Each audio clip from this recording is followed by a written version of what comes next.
ओम तत्सत् श्रीमते रामचंद्राय नमः। ओम परमहंसा स्वादिता चरणकमलचिन्मकरन्दाय भक्तजनमानसनिवासाय श्रीरामचंद्राय नमः। वागीशा यस्य वदने लक्ष्मीर्यस्य च वक्षसि यस्यास्ति हृदये संवित् तं नृसिंहमहं भजे। विश्वसर्ग विसर्गादि नवलक्षण लक्षितं श्रीकृष्णाख्यं परं धामं जगद्धाम नमामि तात। प्रह्लाद नारद पराशर पुंडरीक व्यासंबरीश शुक शौनक भीष्मदलभ्यं रुक्मांगदार्जुन वसिष्ठ विभीषणादीन् पुण्यानिमन् परम भागवतान् नमामि। श्री सीतानाथ समारंभं श्रीरामानन्दार्य मध्यमम् अस्मदाचार्य पर्यन्तं वन्दे श्री गुरु परंपरां। नारायणं नमस्कृत्य नरं चैव नरोत्तमं देवीं सरस्वतीं व्यासं ततो जयमुदीरयेत्। वंशी विभूषितकरा नवनीरदाभात् पीताम्बरतरुणबिम्बफलाधरोष्ठान् पूर्णेन्दु सुन्दरमुखादरविन्दनेत्रात् कृष्णात् परं किमपि तत्त्वमहं न जाने। गोविंद जय जय गोपाल जय जय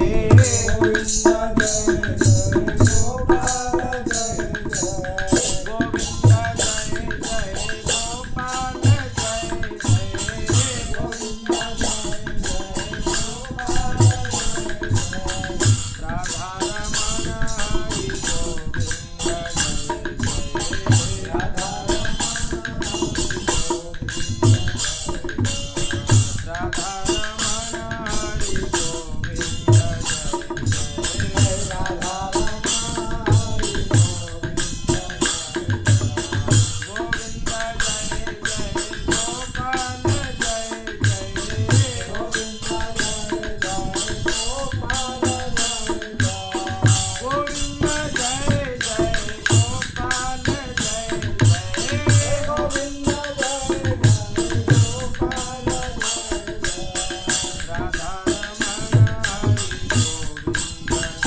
जय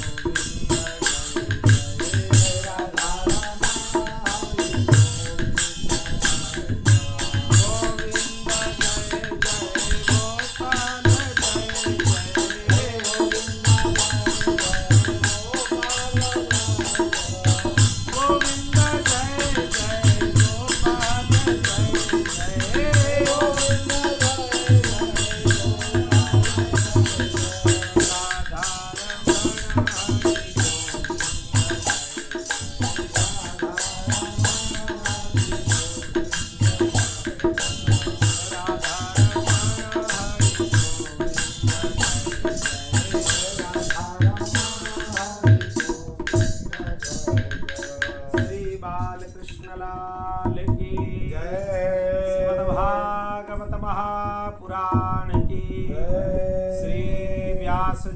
महाराज की जय। श्री शुकदेव जी महाराज की जय। श्री परीक्षित जी महाराज की जय। जय जय श्री राधे जय जय श्री सीताराम।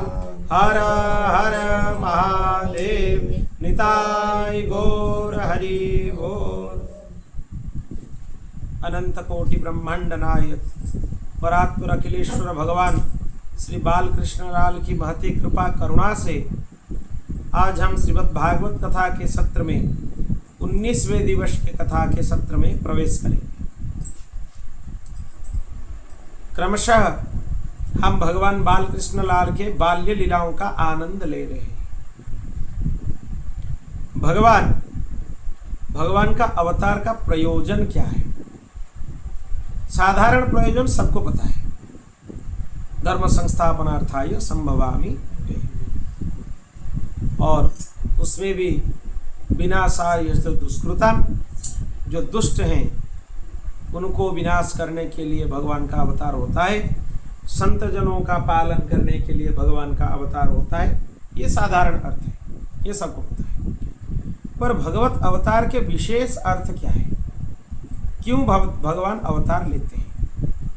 क्योंकि भगवान जितने भी बाल्य लीला कर रहे हैं या जो भी लीलामृत भगवान के द्वारा किया जा रहा है, उसका उद्देश्य क्या है? क्यों भगवान कर रहे हैं? क्यों कर रहे हैं? मदभक्तानां विनोदार्थे करोमि विविधा लीला। अपने भक्तों को आनंद प्रदान करने के लिए भगवान विविध प्रकार के लीलाओं का आयोजन करते हैं। इसीलिए उनके भक्तों के लिए ही उनकी लीला होती है। यही लीलाओं का अर्थ है। इसी तरह इसको समझना चाहिए। और भगवान श्री कृष्ण की लीला में एक चीज बहुत विशेष है जिसको समझना बहुत जरूरी है। भगवान की बाल्य लीला हो या कोई भी लीला हो भगवान श्री कृष्ण के, वो योग माया के द्वारा आवृत करके अपने लीलाओं का अनुपालन करते हैं। इसीलिए साधारण संसारी मनुष्यों को उनके लीलाओं में भ्रम होना स्वाभाविक है, क्योंकि उनके समझ से परे है। भगवान की कोई भी लीला है उनके समझ से परे है। भगवान माखन चोरी कर रहे हैं। कोई सभ्य पुरुष को यह समझना कि जिसको हम ब्रह्म बोल रहे हैं वो माखन चोरी कर रहे हैं, यह तो सबके बस में नहीं है, सबको समझ में नहीं आता है। समझने के लिए कोशिश करने के बाद भी नहीं आता है। कब समझ में आता है? जब वही लीला भगवान उस भक्त के साथ लीला के रूप में, कथा के रूप में करना चाहते हैं, तब वो लीला का संपूर्ण तात्पर्य उसको समझ में आता है। नहीं तो समझने का कोशिश ही चल रहा है। समझना किसी के बस में नहीं। यह और एक विशेष चीज है, समझ लेना चाहिए। लोग समझते हैं कि हम लीला समझ लेंगे, नहीं समझ लेंगे, नहीं समझ सकते। सर पटक कर कोशिश करने के बाद भी जितने टीकाकार हैं, भाष्यकार हैं, सबके भाष्यों को कंठस्थ करने के बाद भी भगवान की लीला समझ में नहीं आता है। यह सबसे विशेष है। और भगवान को अपने लीला किसी को समझाना हो, बिना द्विधा के, बिना द्वंद्व के, बिना प्रयास के उनके लीला का माधुर्य और उनका तात्पर्य हृदय में प्रकट हो जाता है। पर उसमें भी यह है, जो रस का आस्वादन किया जाता है वो सर्वसम्मुख प्रकट नहीं किया जा सकता, और जो सर्वसम्मुख प्रकट किया जाता है उस लीलाओं का आस्वादन नहीं किया जा सकता।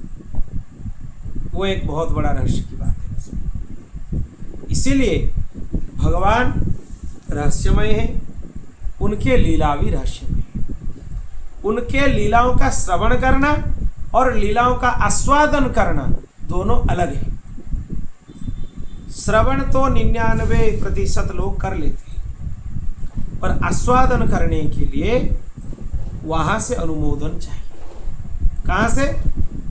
श्री जी से, श्री भगवान से। जब वहां से अनुमोदित हो जाएगा तब श्रवण करते हुए ही आपके लीला में प्रवेश हो जाएंगे। श्रवण के मात्र से ही, केवल श्रवण मात्र से, प्रयास से नहीं, कृपा से। प्रयास से कुछ नहीं हो सकता इस मार्ग में। अपने प्रयास से या पुरुषार्थ से कुछ नहीं हो सकता है। सूरदास जी बोले ना, करी गोपाल की सब होई। जो आपने पुरुषार्थ माने उससे मूर्ख न कोई, करी गोपाल की सब होई। सूरदास जी लिखे, सब कुछ भगवान की इच्छा से होता है, उनके कृपा से ही हो रहा है। कोई अपने पुरुषार्थ मान ले उसमें कि हम करेंगे या कर रहे हैं या इसको कर लेंगे, तो उसमें उससे मूर्ख न कोई, उससे बड़ा मूर्ख कोई हो ही नहीं सकता। इसीलिए भगवान श्री कृष्ण की लीलाओं का श्रवण करने से पहले ही ये रहस्य को अच्छे से समझना चाहिए। ये सबसे बड़ा रहस्य है। तब जाके आपको भगवत लीलाओं का रस अनुभव होगा, नहीं तो कुछ रसों का अनुभव नहीं हो सकता है। तब श्रवण दृश्य में परिवर्तित हो जाएंगे, जो श्रवण हो रहे हैं वही दृश्य बन जाएंगे। वाक्य है,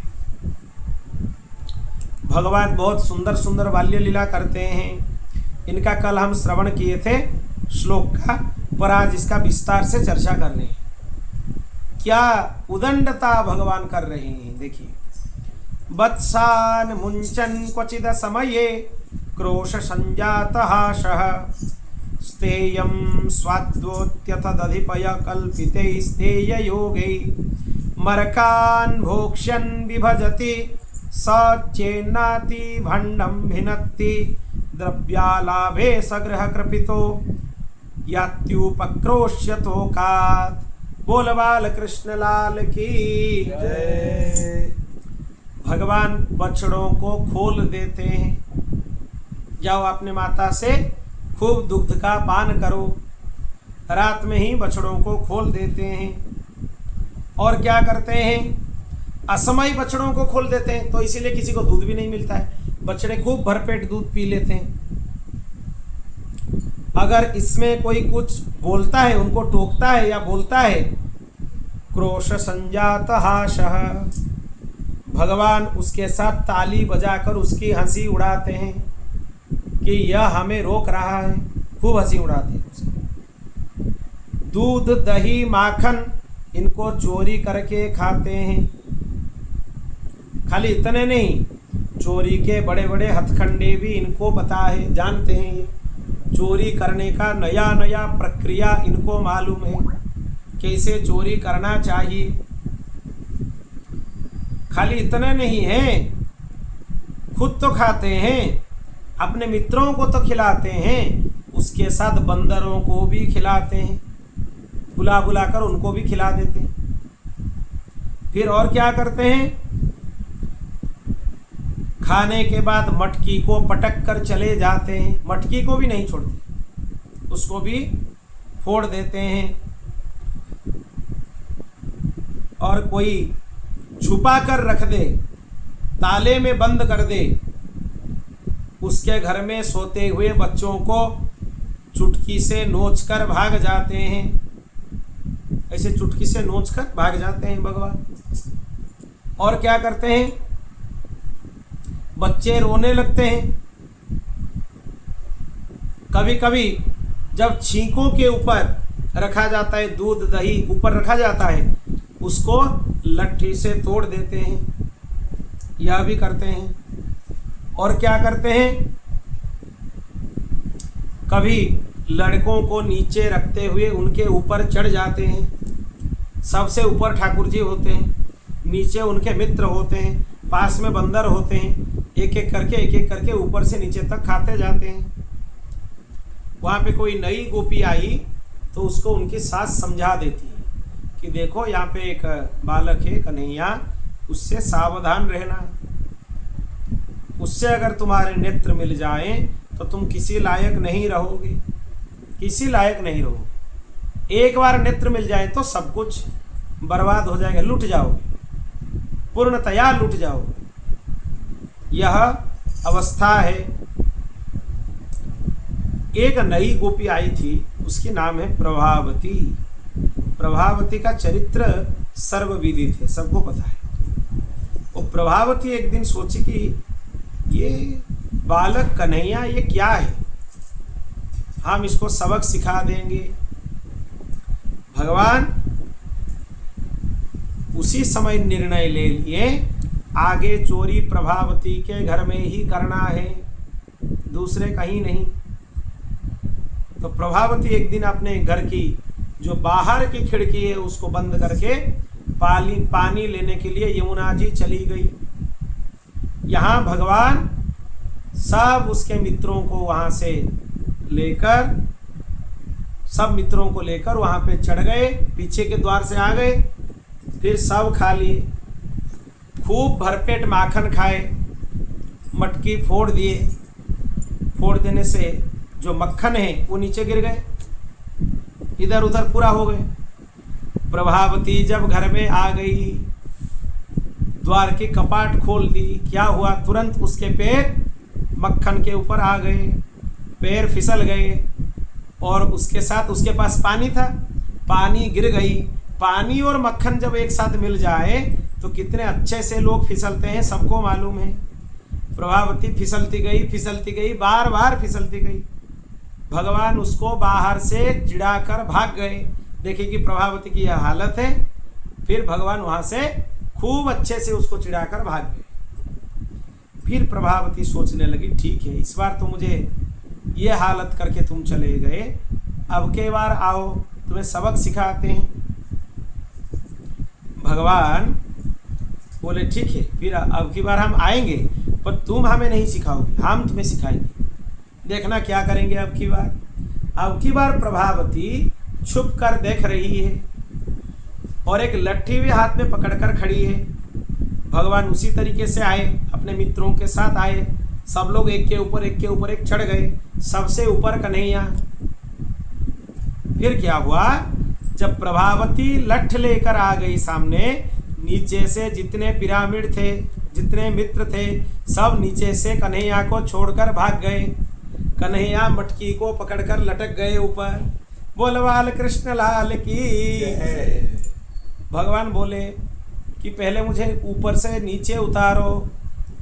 प्रभावती बोल रही है ठीक है, सब लोग चले गए, आज तू पकड़ में आ गया, तुझे छोड़ने वाली नहीं हूँ मैं, तुझे अभी लेकर चलने वाली हूँ मैं। किसके पास? यशोदा मैया के पास। यह बोलने लगी प्रभावती। भगवान बोले जो करना है करना, पर पहले मुझे ऊपर से नीचे उतारो, हम पकड़कर लटके हैं वहाँ पे ऊपर। प्रभावती ऊपर से कन्हैया को नीचे उतार ली, फिर हाथ को जोर से पकड़ ली और बोली चलो अब मेरे साथ। यशोदा नहीं मानती है ना, उसके पुत्र जो है वो चोरी कर रहा है, वो नहीं मानती। आज उसको रंगे हाथ पकड़े हैं, नहीं छोड़ेंगे उसको। बोलती हुई प्रभावती कन्हैया को लेकर चली।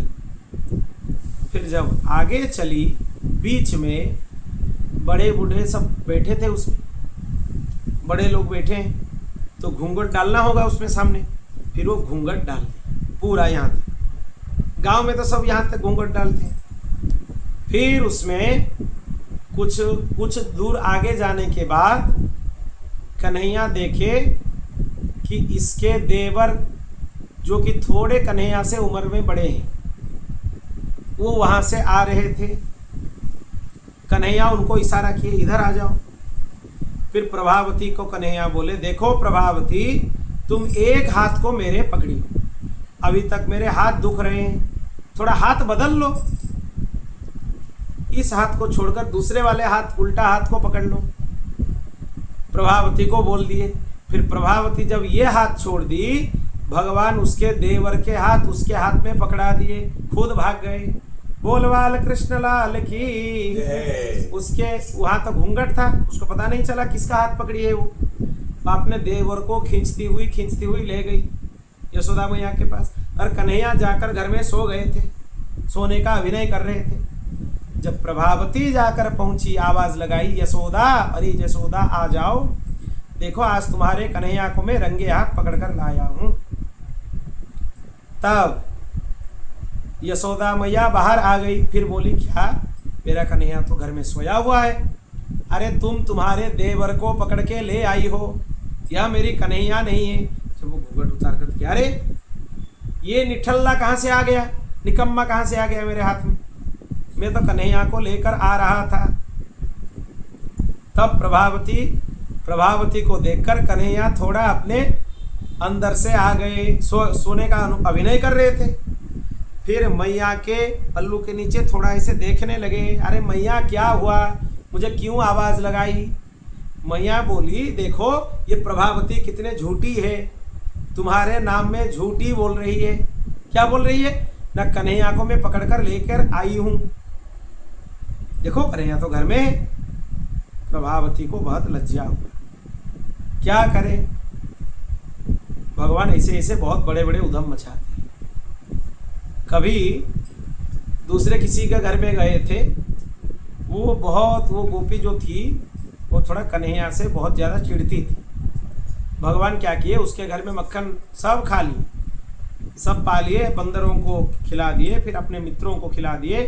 उसके पति के चोटी से इसके चोटी को बांधकर 2-4 गांठ लगाकर आ गए। जब सुबह दोनों उठने लगे, इसका भी खींच रहा है, उसका भी खींच रहा है, चोटी दोनों का खींच रहा है। फिर दोनों सोचे कि भूत खींच रहा है हमें, भय से आंख नहीं खोले, खींचते हुए दोनों इधर उधर हो गए, दोनों के चोटी उखड़ गए। बोल भक्त वत्सल भगवान की। ऐसे ऐसे काम कन्हैया करते थे। फिर एक दिन बैठकर मिट्टी खाने लगे। खाते खाते बहुत सारे मिट्टी खा गए। मित्र सब देखे, देखकर जाकर यशोदा मैया को बोले, मैया तेरे कन्हैया मिट्टी खा रहा है। फिर यशोदा मैया आई, आकर बोली, कन्हैया मुंह खोलो, मुंह दिखाओ, क्या है मुंह के अंदर, कितने मिट्टी खाई हो? कन्हैया बोले, नाहं भक्षित भानम्भ सर्वे मिथ्याभिशंसिना यदि सत्य गिरस्तर्हि समक्षम पश्य मे मुखम। झूठ बोल रहे हैं, देखिए कन्हैया कितने अच्छे से झूठ बोल रहे हैं। नाहं भक्षित भानम्भ, अम्बा हे माता मैं मिट्टी नहीं खाया हूँ, सर्वे मिथ्याभिशंसिना ये सब झूठ बोल रहे हैं। यदि सत्य गिरस्तर्हि, यदि तुम्हें विश्वास नहीं है, समक्षम पश्य मे मुखम, मेरे मुख में देख लो। बोलकर अपने मुख खोल दिए और उनके मुंह के अंदर संपूर्ण विश्व ब्रह्मांड का दर्शन हो गया। फिर भगवान सोचने लगे, अगर ये भगवान मान ली, फिर घर के एक कोने में बिठाकर पूजा करने लग जाएगी। इसीलिए अपने माया के प्रभाव से भगवान सब भुला दिए। फिर कन्हैया को पुत्रवत प्यार करने लगी। एकदा गृहदासीषु यशोदानंद गेहिनी करमांतर नियुक्ताशु निर्ममंथ स्वयं दधी। एक समय दीपावली के दिन नंदरानी कुछ काम में व्यस्त थी, दासिया भी व्यस्त थे। फिर नंदरानी को याद आया कि हमें कन्हैया के लिए दही निकालना है, दही निकालना है। रोज ताजा मक्खन ताजा दही कन्हैया पाते हैं। जिनके घर में 9 लाख गया हैं, गौ माताएं हैं, वो बासी पाएंगे? ये तो नहीं हो सकता। वो ताजा मक्खन ताजा दही पाते हैं। रोज दासियां जो थी वो निकालती थी। आज नंदरानी स्वयं निकालने बैठ गई। साथ ही भगवान की बाल लीलाओं का स्मरण करके गान कर रही थी। इसी समय भगवान को भूख जोर से लगने लगी। वो दूध पीने की इच्छा से मैया के समीप गए और मथानी पकड़कर बोले, मैया मुझे भूख लगी है, दूध पिला दो।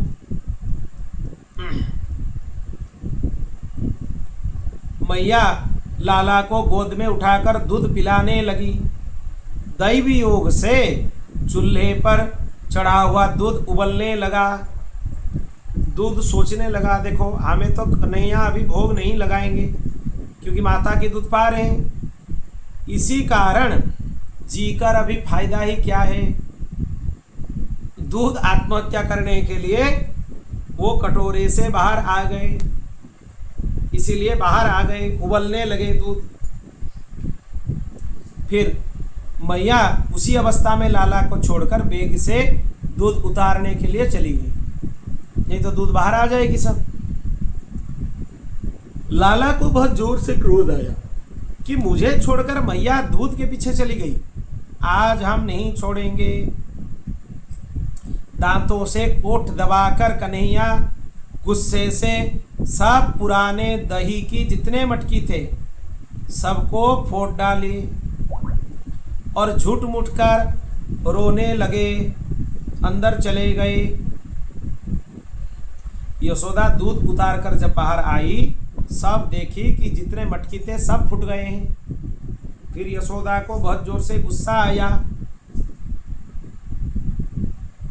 फिर अंदर जब यशोदा आई, उसको क्या दिखा? उलूखलंघ्रेरुपरि व्यवस्थितम मरकाय कामं ददतं सिचि स्थितं हय्यंगवं चौर्य विसंकित क्षणं निरीक्ष पश्चात सुतमागमन सुतमागमच्चनैः। लाला तो वहां रखी हुई उल्टी ओखली पर चढ़कर छींके से मक्खन उतार कर खा रहे हैं, बंदरों को लुटा रहे हैं। यह देखकर यशोदा को और जोर से गुस्सा आए। यशोदा ने दूर से ही लाला को कुछ देर देखा, फिर धीरे धीरे लाला के समीप जाकर पहुंची। लाला जब देखे कि मैया मेरे पास आ रही है, मुझे पकड़ लेगी, वहां से उतरकर भागने लगे। कन्हैया, यशोदा भी लाला के पीछे पकड़ने के लिए दौड़ी। आश्चर्य यह है कि योगियां निरुद्ध मन में भी जिसको प्रवेश नहीं करा पाते हैं, यशोदा उसको पकड़ना चाहती है, उस ब्रह्म को पकड़ना चाहती है। इतने योग साधन के बाद भी जो ध्यान गम्य नहीं होते हैं, प्रत्यक्ष तो बहुत दूर की बात है, ध्यान में भी गम्य नहीं है, उस परिपूर्ण परब्रह्म को यशोदा पकड़ने के लिए भाग रही है और परब्रह्म भी भाग रहे हैं। फिर जब वो पकड़ ली, पकड़ने पर लाला ने रोकर आंख मल डाली, संपूर्ण मुखमंडल पर काजल फैल गया। फिर यशोदा देखी कि पुत्र भयभीत है, यशोदा छड़ी फेंक दी और वो मन ही मन सोची कि कोमल रेशमी रस्सी से इसको बांध लें। फिर सुंदर रस्सी से श्री कृष्ण को उलूखल में बांधना प्रारंभ किया। गांठ लगाने लगी। हर बार रस्सी 2 अंगुल छोटी पड़ गई। हर बार बांधने का बहुत प्रयास की। आस पड़ोस के भी जितने रेशमी डोर है सब यशोदा ले आई, वो भी 2 अंगुली कम हो गए। तब गोपियों को बड़ा आश्चर्य हुआ। 2 उंगली कम होने का तात्पर्य क्या है? आचार्यों ने बहुत अच्छा भाव दिया है। वहां जब द्वैत की निवृत्ति नहीं होती है तब ईश्वर बंधन में नहीं आते हैं। 2 उंगली कम हो रहा है मतलब क्या है? द्वैत की निवृत्ति नहीं हुई है। जब द्वैत की निवृत्ति हो जाए तब ईश्वर पकड़ में आ जाएंगे। यही द्वैत की निवृत्ति होना जरूरी है। भगवान के बंधन में भक्ति और वैराग्य दोनों की आवश्यकता है। भक्ति भी चाहिए और वैराग्य भी चाहिए। संसार में चित्त को लगाकर फंसा कर रखने को द्वैत बुद्धि बोला जाता है, क्योंकि ईश्वर में भी महत्व बुद्धि है, संसार में भी महत्व बुद्धि है। ये द्वैत बुद्धि है। ये द्वैत सिद्धांत नहीं, सिद्धांत अलग है, ये अलग है। द्वैत बुद्धि से जब तक निवृत्त नहीं होगे तब तक ईश्वर पकड़ में नहीं आएंगे। सारा शरीर पसीने से तरबतर हो गया, श्रृंगार बिगड़ गया। जब ये हालत हो गया यशोदा मैया की, कृपा शक्ति के द्वारा भगवान स्वयं पकड़ में आ गए। इससे यह समझना चाहिए, अनर्थ निवृत्ति करने के लिए हम कोटि प्रयास कर लें, हमसे अनर्थ निवृत्ति नहीं होने वाला है। क्यों नहीं होने वाला है? क्योंकि सत्संग तो हम 1-1.5 घंटे करते हैं, बाकी 22 घंटे तो कुसंगियों के साथ दिन भर बैठते हुए बात करते हैं, काम करते हैं। कैसे होगा? कुसंग के लिए इतना बड़ा द्वार खुला हुआ है और सत्संग के लिए इतना बड़ा द्वार खुला हुआ है। इतने बड़े द्वार में सत्संग आता जाएगा और इतने बड़े द्वार से कुसंग आता जाएगा। कैसे काम चलेगा? इसीलिए अनर्थ निवृत्ति के लिए अपने कोई भी प्रयास काम में नहीं आने वाला। अगर अनर्थ निवृत्ति चाहते हो तो कृपा के बल पर ही हो सकता है। भगवान भी कृपा के बल पर हाथ में आए। इसी को दामोदर लीला बोला जाता है। ये कार्तिक में हुआ था। ये कार्तिक महीने का विशेष लीला है भगवान का। दृष्ट्वा परिश्रमं कृष्ण कृपयासीत स्वबंधने। माता की परिश्रम देखकर कृपा से भगवान स्वयं को बंधन में डाल दिए। किसके बल पर? कृपा के बल पर। इसलिए कृपा चाहिए इस बात की। सुखदेव जी कहते हैं, राजन, इसी प्रकार भगवान ने भक्त वात्सल्यता दिखाई।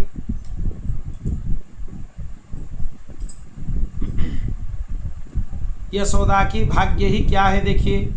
जिनको कोई बड़े बड़े सूरी बहुत बड़े बड़े तपस्वी योगी बांध नहीं सकते हैं, ध्यान से भी दर्शन नहीं कर सकते हैं। आज उन परिपूर्ण पर ब्रह्म को यशोदा बंधन में बांध ली।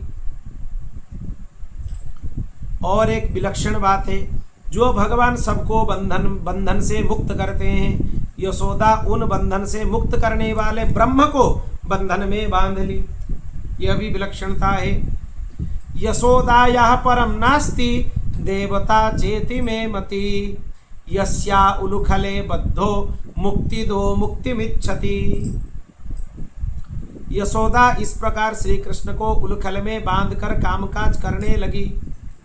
भगवान की दृष्टि थोड़े दूर पर यमलार्जुन वृक्षों के ऊपर पड़ी। नंद राजा के आंगन में 2 अर्जुन वृक्ष थे, यामलार्जुन बोला जाता है उनको, जो पूर्व जन्म में नलकूबर और मणिग्रीव नाम के कुबेर के 2 पुत्र थे।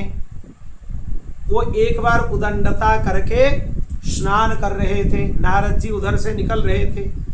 फिर ये इतने उदंड थे, नारद जी के ऊपर स्नान की छींटा गिरने लगी।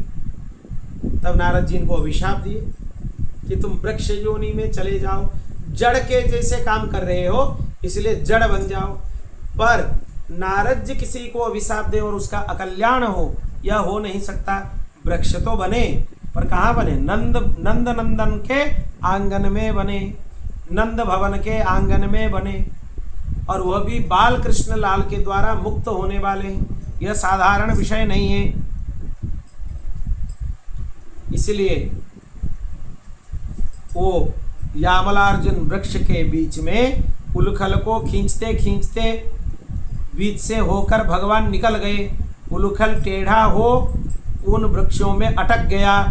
जब भगवान उलूखल को जोर से खींच लिए, तब दोनों वृक्ष चटचटाकर धड़ाम से पृथ्वी पर गिर पड़े। श्री दामोदर भगवान की वहां से दोनों प्रकट हो गए, नलकूबर और मणिग्रीव। वो भगवान को प्रार्थना करने लगे। क्या प्रार्थना किए? वाणी गुणानुकथने श्रवणो कथायाम हस्तौ चकर्मशुमनस्तव पादयोर्नः स्मृत्यां शिरस्तव निवास जगत प्रणामे दृष्टि सतम दर्शनेस्तु भवत्तनूनाम। हे भगवान, आप ऐसी कृपा करें, हमारी वाणी आपके गुणानुवाद में, कर्ण आपके कथा श्रवण में, हस्त आपके सेवा में, मन आपके चरणों की स्मृति में, सिर प्रणाम करने में, नेत्र आपके भक्तों के दर्शन में लगे रहें। और यही सबका कामना होना चाहिए। इस श्लोक को कंठस्थ कर लेना चाहिए। नित्य भगवान के सामने यह बोलना चाहिए, भगवान हमें यही चाहिए। एक सच्चे भक्त की यही कामना होनी चाहिए। तब भगवान प्रसन्न होकर उनको बोले कि ठीक है, तुम्हारे इच्छा पूर्ण हो। अब भगवान की परिक्रमा करके वो अलकापुरी चले गए। बद्धो लुखल महामंत्र्य जगमतुर दिशमोत्तराम। इस उलूखल बंधन लीला को जो श्रवण करते हैं, दामोदर लीला को जो श्रवण करते हैं, वो कर्म बंधन से मुक्त हो जाते हैं। यह दामोदर लीला की विशेषता है। कर्म बंधन से मुक्त हो जाते हैं। बोल भक्तवत्सल भगवान की जय। फिर वज्रपात हुआ, इसे सब लोग समझ कर आ गए, क्योंकि वृक्ष गिर गए और पृथ्वी पर गिरे हुए थे। फिर सब भ्रम में पड़ गए। वो सोचे कि उलूखल को खींचकर दोनों वृक्ष गिरा दिए गए। फिर मैया के गले में जाकर कन्हैया लिपट गए। सब लोग देखते हुए भी यह दृश्य भगवान के माया के प्रभाव से सब कुछ भूल गए। किसी को कुछ याद नहीं रहा। फल विक्रयणी तस्य च्युत धान्यम करद्वयम फलैरपुरयत् रत्नै फलभाण्ड मपुरी च। एक फल विक्रेता, फल बेचने वाली, फल विक्रयणी के ऊपर भगवान कृपा किए। वो फल बेचने के लिए आई थी। भगवान उसको अपने छोटे छोटे करकमलों से थोड़ा थोड़ा सस्य धान भरकर उसके वहाँ पर डाल दिए, टोकरे में डाल दिए और बोले हमें फल दो, फल खाना है। भगवान उससे फल ले लिए। फिर भगवान जो इतने छोटे से धान्य डाले थे उसके कटोरे में, उसके वहाँ पर डलिया पर, वहाँ बहुत सारे रत्न प्रकट हो गए और पुत्रता की, पुत्र वात्सल्य की स्नेह भी उनको प्राप्त हुआ। भगवान पुत्र जैसे उसके गोद में बैठे, क्योंकि वो बोली देखो तुम तो हमारे मूल्य से कम धान्य लाई हो, इसीलिए जब हमारे गोद में बैठोगे तब जाके हम फल देंगे, नहीं तो नहीं देंगे। देखो कितने कृपा है फल विक्रयणी के ऊपर। भगवान कृपा किए और उसके भांड को भर दिए।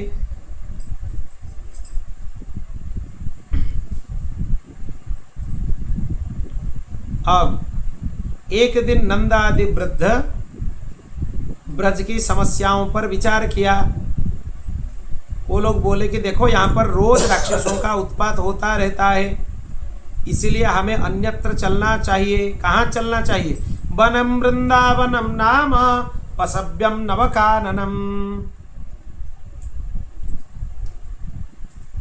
हमें यहाँ से वृंदावन चलना चाहिए। वृंदावन गोवर्धन यमुना के सुंदर तटों का निरीक्षण करते हुए कृष्ण बलराम प्रसन्न हो गए। ब्रज में कुछ हो ना हो, तीन चीज आज भी वही है श्री कृष्ण के समय का। क्या क्या है? एक तो वृंदावन, दूसरा यमुना जी और तीसरा है गोवर्धन। वृंदावन मतलब ब्रजरज, ब्रजरज वही है भगवान श्री कृष्ण के समय का। यमुना जी भी वही है और गिरिराज भी वही हैं। ये तीन तब से हैं। फिर वहां पर सुंदर भवन निर्माण करके सब लोग रहने लगे, अर्धचंद्राकार रूप से रहने लगे। समय आने पर बलराम कृष्ण दोनों वत्सपाल बन गए, वत्सों को चराने के लिए लेकर गए। कब से भगवान गोचारण प्रारंभ किए? गोपाष्टमी के पवित्र तिथि पर, जो कि अभी आने वाला है। अभी गो नवरात्रि चल रहा है ना, आज गो नवरात्रि के चौथे दिवस है। इसी तरह ये अक्षय नवमी को गो नवरात्रि पूरी होने वाली है। इस गो नवरात्रि में जो अष्टम दिवस है गोपाष्टमी, तब भगवान गोचारण प्रारंभ किए थे। और गो नवरात्रि का भी उसी तरह व्रत किया जाता है और इसमें आराध्या है गोमाता। नित्य गोमाता के अर्चन होते हैं, पूजन होते हैं। गो सहस्त्र नाम से गोमाता को प्रत्यक्ष अर्चन किया जाता है, उनको खिलाया पिलाया जाता है, श्रृंगार किया जाता है, आरती किया जाता है। और गो मंत्र से, सुरभि मंत्र से, मूल मंत्र से आहुति प्रदान किया जाता है। गो माता की जो मंत्र है, वैदिक मंत्र है गो माता की, पौराणिक मंत्र है गो माता की, बहुत सारे मंत्र हैं। उनसे गो माता के मंत्रों में आहुति प्रदान किया जाता है। सब देवी देवताओं का पूजन गो माता में हो जाता है। भगवती मूल प्रकृति ही गाय है, जगदम्बा जगन माता ही गाय है। ललिता सहस्त्र नाम में भी एक जगह लिखा है गो माता गुह जन्म भू लिखा है, तो वही गो माता है। गो माता साक्षात परिपूर्ण परब्रह्म है, इसको समझना चाहिए। वहां पर एक असुर इनको मारने के लिए वत्स के रूप धारण करके बछड़ों में आकर मिल गया। भगवान श्री कृष्ण ने संकेत से ही अपने भैया को यह बता दिए और उसके समीप चले गए। भगवान ने उसके पूंछ सहित उसके दोनों पैर पकड़ लिए और बड़े वेग से घुमाकर उसको केंथ के वृक्ष के ऊपर मार दिया, जैसे कि वो तत्काल मर गया और वृक्ष भी धराशायी हो गए। ऐसे भगवान वत्सासुर का उद्धार किए। फिर वत्सासुर को मारे, चाहे वो राक्षस हो पर वो बछड़े के रूप में था, इसलिए भगवान को प्रायश्चित करना हुआ। भगवान कैसे करेंगे प्रायश्चित? राधा रानी बोली कि देखो आप सभी तीर्थों को यहाँ पर स्मरण कर लीजिए। तीर्थों के स्मरण से, यहाँ पर स्नान करने से आप पवित्र होंगे। भगवान ब्रज में वंशवट के थोड़े आगे, आप लोग दर्शन किए हैं, सायंकाल गए थे हम लोग दर्शन करने के लिए। भांडिर वट है, भांडिर वट, वहां पर एक कुएं के रूप में भगवान सभी तीर्थों को बुला लिए। बहुत काल पहले 2011 में लगभग, कितना साल हो गए अभी से, 16 साल हो गए, 15-16 साल हो गए। हमें एक बार सुयोग मिला था, हम भांडिर वट के जल में प्रत्यक्ष स्नान किए थे दिन में। वो अद्भुत है वो कुएं। अभी बाद में जितने बार गए हैं दर्शन किए हैं, जल उसका जलपान आचमन आदि किए हैं, पर एक बार वहाँ पर हमें स्नान करने का भी सौभाग्य मिला है। बहुत अद्भुत है वो। भगवान वहाँ पे सब तीर्थों को बुला लिए, सबको, और अपने बंसी से ही वो तीर्थ को प्रकट किए। वही विवाह स्थली है, राधा कृष्ण का विवाह स्थली भी वही है। ब्रह्म वैवर्त पुराण के अनुसार भगवती राधा रानी के साथ भगवान का विवाह वही भांडिर वट पर ब्रह्मा जी किए थे। ब्रह्मा जी पुरोहित बनकर किए थे। गर्ग संहिता में भी है और वहां पे भी ब्रह्म वैवर्त पुराण आदि में भी यह कथा आता है। फिर भगवान बछड़ों को जल पिलाकर स्वयं जल पी रहे थे। उसी समय एक बक नामक असुर वहां पर आ गया, बगुले के जैसे, और आते ही कृष्ण को निगल लिया, पूरा निगल लिया श्री कृष्ण। यह देखकर ग्वाल बाल घबराकर अचेत हो गए, किंतु भगवान अंदर जाकर अग्नि की तरह उसके तालु मूल को जला डाला। उससे पीड़ित होकर असुर घबराकर तत्क्षणात उनको उगल दिया। फिर श्री कृष्ण को मारने के लिए अपने चोंच फैलाकर भागने लगा उनके पीछे। भगवान कसकर अपने हाथों से उसके दोनों चंचू पुट को पकड़ लिए और पटे रातृण की तरह बीच से उसका मुंह को फाड़ दिए। फिर उसको धड़ाम से पृथ्वी पर गिरा दिए। सब जय जयकार ध्वनि करने लगे। ऐसे ही भगवान बकासुर का उद्धार किए। श्री असुर निकंदन भगवान की। इसी में भगवान की कुमार अवस्था बीत गई। उनके मधुर लीलाओं का प्रारंभ हुआ। ये बत्सासुर मूर असुर का पुत्र प्रमिल नाम का एक भयानक दैत्य था। एक दिन वो वशिष्ठ जी के आश्रम पर जाकर पहुंचा। नंदिनी गोमाता को देखकर ब्राह्मण रूप धारण कर उसे मांगा। वशिष्ठ जी ने चुपचाप कुछ नहीं बोले, पर नंदिनी से रहा नहीं गया। वो बोल दी, अरे दुष्ट दैत्य, तू दैत्य होकर ब्राह्मण वेश से मेरा दान लेना चाहता है, इसीलिए तू गोवत्स हो जा। वही असुर वत्सासुर बन गया नंदिनी गोमाता की अभिशाप से। बकासुर पूर्व जन्म में हयग्रीव असुर का पुत्र उत्कल नामक दैत्य था। वह संग्राम में इंद्र को जीतकर उनका छत्र राजाओं के राज्य में ले लिया और स्वयं शासन करने लगा। एक दिन सिंधु संगम पर जाजली मुनि के आश्रम पर जाकर पहुंचा।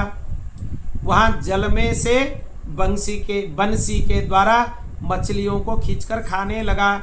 मुनि उसको निषेध किए कि यहाँ पर मछली मत खाओ। वो नहीं माना, इसलिए उसको अभिशाप दे दिए, तू बक के जैसा हो रहा है, बगुले के जैसा हो रहा है, इसलिए तू बगुला बन जा। वही बकासुर बन गया। बोल भक्तवत्सल भगवान की जय। एक दिन भगवान श्री कृष्ण वन में कलेवा करने के विचार से प्रातःकाल उठकर बैठ गए। उन्होंने श्रृंगी बजाकर सभी ग्वाल बालों को जगा दिया। फिर बछड़ों को आगे करके बाल क्रीड़ा करते हुए भगवान के साथ सभी मित्रों के साथ भगवान वन में चल गए। बहुत सारे वत्स तो बहुत सारे थे। ग्वाल बाल अपने वत्सों को भी भगवान के वत्सों के झुंड में मिला दिया। इसी तरह वो लोग आनंद से जाने लगे। सुंदर सुंदर शोभा भी देखते थे। कंस ने एक असुर को भेजा जिसका नाम था अघासुर। वो वन में आया। वो पूतना और बकासुर का छोटा भाई था। उसने विचार किया कि श्री कृष्ण ने मेरे भाई बहन को मारा है, आज इससे बदला हम ले लेंगे।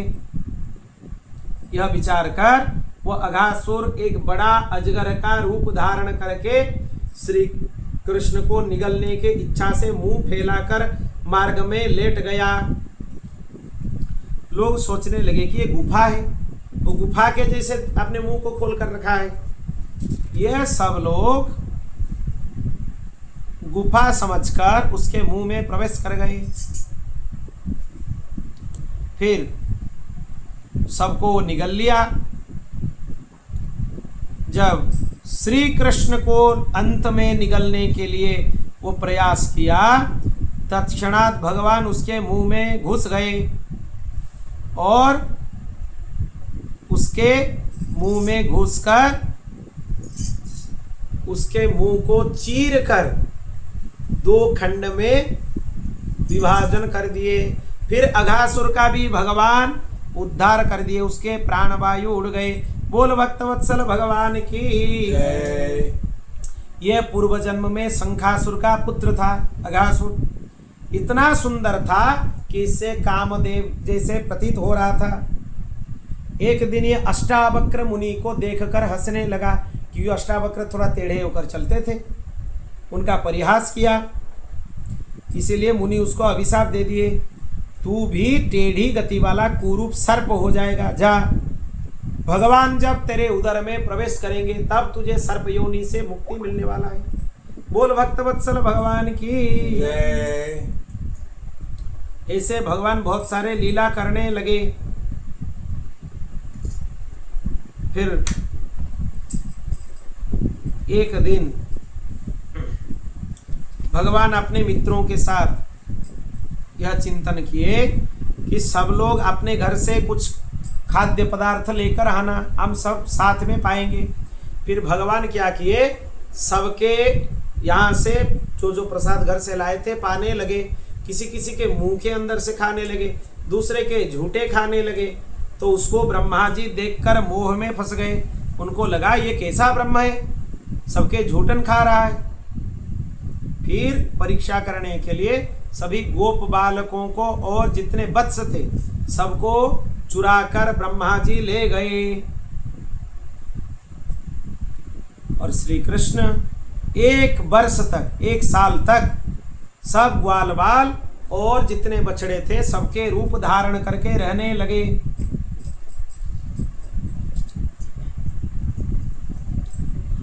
ब्रह्मा जब नीचे आए, देखे कि यहाँ भी ग्वाल बाल हैं, बछड़ा है। वहां जाकर देखे वहां भी सब कुछ है। फिर सबके 4-4 भुजाएं दिखने लगे, सबके शंख चक्र गदा पद्म दिखने लगे। यह देखकर ब्रह्मा स्तब्ध रह गए। उनके आश्चर्य का कोई सीमा नहीं रहा। भगवान श्री कृष्ण के चरणों में नीचे गिरकर क्षमा प्रार्थना करने लगे। पर भगवान एक भी बार नहीं बोले कि हम क्षमा कर दिए। क्यों नहीं बोले? क्योंकि उनके प्रियजनों को ब्रह्मा जी उनसे दूर रखे। पर इंद्र इतने बड़े गलती किए, पर इंद्र जब आकर क्षमा मांगे, भगवान बोले क्षमा कर दियो। क्यों?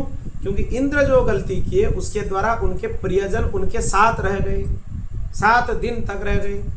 इसलिए इंद्र का गलती को भगवान माफ कर दिया। और ब्रह्मा जो गलती किए उनके प्रियजन को उनसे बिछड़ना हुआ, इसलिए एक भी बार ब्रह्मा जी को नहीं बोले भगवान कि आपको हम मुक्त कर दिए। ब्रह्मा जी ने बहुत लंबा चौड़ा स्तुति किए हैं भागवत जी में, जो ब्रह्मकृत स्तुति। अंत में हड़बड़ा कर भगवान को 3 बार परिक्रमा कर कर चले गए। भगवान को 4 बार परिक्रमा करना चाहिए, हड़बड़ी में ब्रह्मा जी 3 बार परिक्रमा कर कर चले गए। या ऐसे भी बोला जाता है भगवान गणपति को 3 बार परिक्रमा किया जाता है। सभी गणों के अधिपति होने के कारण श्री कृष्ण ही गणपति हैं। इस रूप से स्मरण करके ब्रह्मा जी उनके 3 बार परिक्रमा कर कर चले गए। ये हमें ज़्यादा समीचीन लगता है, क्योंकि ब्रह्मा जी उनको बेवकूफ़ समझना ये खुद का ही बेवकूफ़ी है। ब्रह्मा जी भगवान के मानस पुत्र हैं, परम भागवत हैं, 12 महाभागवतों में सबसे पहले भागवत हैं। और उनको बेवकूफ़ समझना हम जैसे जीवों का बेवकूफ़ी है। इसलिए हमें यह समझना चाहिए कि वो भगवान को गणपति समझे और गणपति रूप से उनको 3 बार परिक्रमा कर कर चले गए। क्या स्तुति किए? नौमिड्यते भ्रवपुषे तड़िदंबराय गुंजावतं सपरिपिच्छल सन्मुखाय वन्यस्रजे केवल वेत्र विशाल वेणु लक्ष्मश्रिये मृदुपदे पशुपांगजाय। हे भगवान, संसार में स्तुति करने योग्य केवल आप ही हैं। आप माया के अधिपति हैं, सबके स्वामी हैं, देह के बाहर भीतर सब हैं। देहधारी पुरुष आपको समझ नहीं पाते हैं। तत्तेनुकंपा सुसमीक्षमाणो भुंजान एवाकृतं विपाको। हे भगवान, हम तो आपके पुत्र हैं, आपके हाथ के कठपुतली हैं। आप जैसे हमें परिचालित करेंगे ऐसे ही हम चलेंगे। हमारे मन को अगर माया मोह लेता है वो भी तो आपकी ही प्रेरणा से हुआ है, इसलिए इसमें हमारा कोई दोष नहीं है। बोल भक्तवत्सल भगवान की। यहाँ पर ब्रह्मा जी चालाकी का व्यवहार किए, जो कि कदापि भगवान को पसंद नहीं है। चालाकी भगवान को पसंद नहीं है। फिर भगवान आगे गोचारण करने लगे। भगवान को जब 6 वर्ष हो गए, 6ठे वर्ष कार्तिक शुक्ल अष्टमी को ब्रज में भगवान गोचारण प्रारंभ किए। ततश्च पौगंडवयः श्रितो ब्रजे बभूवस्तुतौ पशुपाल सम्मतौ गाश्चारयन्तौ सखिभिः समं पदैर्वृन्दावनं पुण्यमतीव चक्रतु। वृंदावन में अपने कोमल कोमल चरणों से चलकर गोचारण करने लगे। वेणुवादन करते हुए वृंदावन में प्रविष्ट हुए। भगवान की लीला अद्भुत है। और भगवान को सुंदर से सजाकर उनको प्रस्तुत करके गोचारण करने के लिए भेज दिए। फिर धेनुकासुर एक दुष्ट राक्षस था, उसके डर से वहां पर कोई नहीं जा रहा था। कृष्ण बलराम हंसते हुए वो वन में फल खाने के लिए चले गए। वो वन में फल लाने के लिए इसीलिए कोई नहीं जाता था, धेनुकासुर रहता था उधर। बलदाऊ ने पहुंचते ही ताल वृक्षों के बड़े जोर से हिला डाला, बहुत सारे फल गिरे और गर्दवासुर बड़ी तेज से दौड़कर आया। उसको धेनुकासुर बोला जाता है। बलदाऊ ने उसको पीछे से पकड़ लिया और बेग से घुमाकर जोर से पटक दिया। बोल भक्तवत्सल भगवान की। धेनुकासुर मर गया। किसके हाथ से? दाऊ जी के हाथ से। बलराम भगवान के हाथ से वो मुक्त हो गया। ये पूर्व जन्म में साहसिक नाम का बलि का पुत्र था। एक बार गंधमार्दन पर्वत पर तिलोत्तमा अप्सरा के साथ विहार कर रहा था। पास में दुर्वासा ऋषि समाधि में थे। उसको वो नहीं पता था। ऋषि का ध्यान भंग हो गया और ऋषि उसको अभिशाप दे दिए, जा तू असुर योनि में जन्म हो जाएगा और गधा बन जाएगा। असुर तो बनेगा पर कैसा असुर बनेगा? गधा बनेगा। ये धेनुकासुर गधा है, गधे के जैसा, गर्दभ जिसको बोला जाता है, उसी रूप में था। और ये तिलोत्तमा भारत में जाकर बाणासुर की पुत्री उषा होगी। श्री कृष्ण के पौत्र अनिरुद्ध के साथ उनका विवाह होगा। बोल भक्तवत्सल भगवान की। उत्तिष्ठ गर्धवाकार गर्धवो भव दुर्मते बलदेवस्य हस्तेन मुक्तिस्ते भवितासुर। हे गर्धवासुर, तुम्हारे मुक्ति बलराम जी के हाथ से होने वाला है। तिलोत्तमे भारते त्वं बाणपुत्री भविष्यति। श्री कृष्ण पौत्र श्लेषेण पुनः पूता भविष्यति।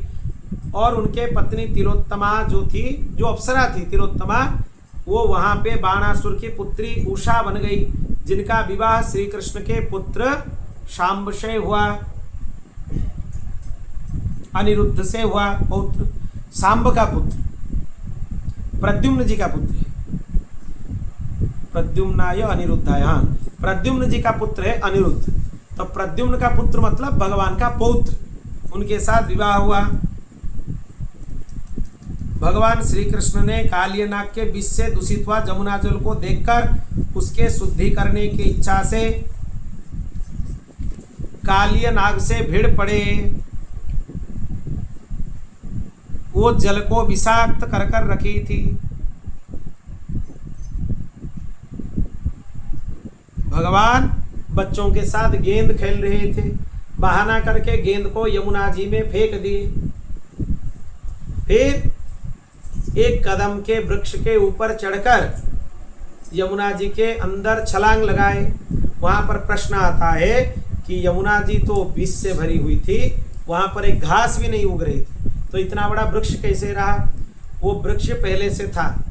वहां पर गरुड़ जी जब अमृत लेकर आ रहे थे स्वर्ग से, वो वृक्ष के ऊपर रखा हुआ था, इसीलिए वृक्ष बचा हुआ था, उसके ऊपर अमृत का प्रभाव था। इसलिए आज भी वृंदावन में कुंभ होता है, इसी वजह से। वो पंचम कुंभ है, किसी को पता नहीं है। जिस साल हरिद्वार कुंभ होता है उस साल वहां पर भी कुंभ होता है। कहाँ पर? वृंदावन में। 2021 को हुआ था वृंदावन कुंभ, हरिद्वार कुंभ। कोविड चल रहा था उस समय और वहां पर हुआ था। फिर जल के अंदर चले गए, भगवान के ऊपर वो बहुत जोर से प्रहार करने लगा, उनके शरीर में डसने लगा, लिपट गया। सब ये दृश्य देखकर मूर्छित हो गए, गोपियां मूर्छित हो गई। भगवान धीरे धीरे अपने शरीर को फैलाया और सर्प की त्वचा फटने लगे, सर्प उनको लपेट लिया था।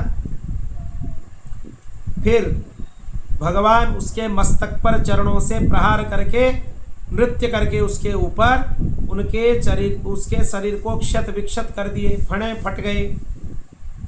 फिर भगवान को स्तुति करने लगा, प्रार्थना करने लगा, मुख से नासिका से रक्त उगलने लगा, मरणासन्न हो गया। नाग पत्नियां भी भगवान को स्तुति करने लगे। न नाग पृष्ठम न च पारमिष्ट्यम न सार्वभौम्यम न रसाधिपत्यम। जो स्तुति वृत्रासुर की था, थोड़ा उसमें भाषांतर है, दूसरे धाड़ी में भाषांतर है, पहला जो है वो तो सही है, समान है। फिर कालियनाग के मस्तक के ऊपर भगवान नृत्य करने के बाद उसके लिए दंड विधान किए, यहाँ से चले जाओ, रमणक द्वीप को चले जाओ, रम्यक द्वीप को चले जाओ। फिर कालिय बोला कि वहां पर तो गरुड़ जी है। भगवान बोले देखो तुम्हारे मस्तक पर मेरा चरण चिन्ह है, गरुड़ जी तुम्हारा कुछ नहीं बिगाड़ेंगे, यहाँ से चले जाओ। फिर कालिय वहां से चला गया। भगवान 2 बार अग्नि का पान किए हैं, दावा नल का पान किए हैं।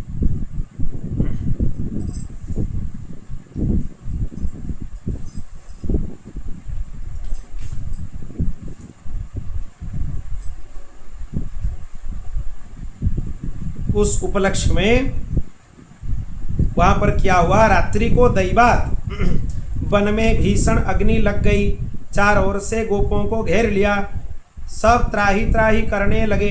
श्री कृष्ण देखते ही सभी अग्नि को पी लिए, पान कर लिए। ये भगवान की दावानल पान लीला है। बोल भक्तवत्सल भगवान की।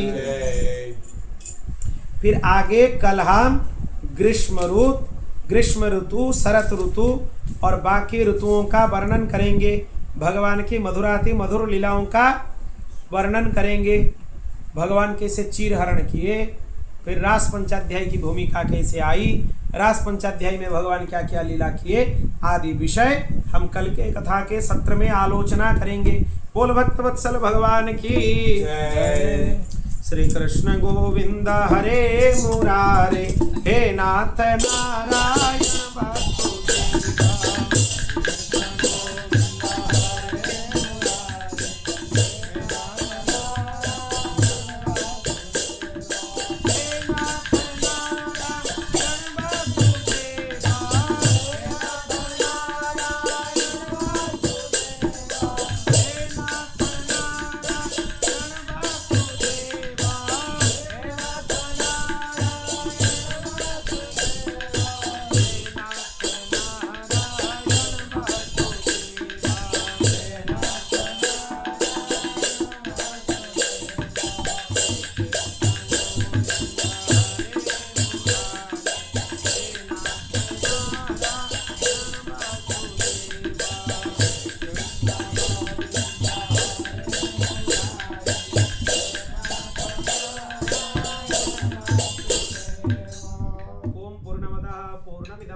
पूर्णस्य पूर्णमादाय पूर्णमेवावशिष्यते।